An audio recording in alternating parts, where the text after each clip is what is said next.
How to use ChatGPT to write a college application essay. From wordvice.com. ChatGPT can assist in writing a college application essay in the following ways. 1. Brainstorming ideas. ChatGPT can help generate ideas for your essay by asking you questions about your interests, experiences, and goals. This can help you come up with unique and compelling topics to write about. From ideou.com. 2.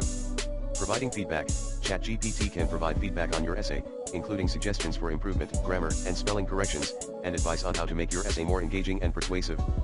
From collegevine.com. 3.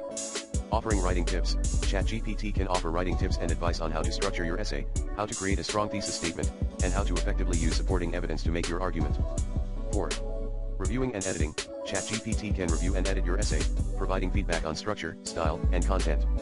This can help you refine your essay and ensure that it meets the standards expected by college admissions committees.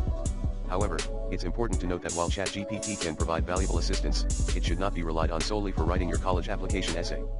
The essay should reflect your own voice and experiences, and ultimately, it's up to you to craft a compelling and genuine essay that reflects who you are as a person and a potential college student.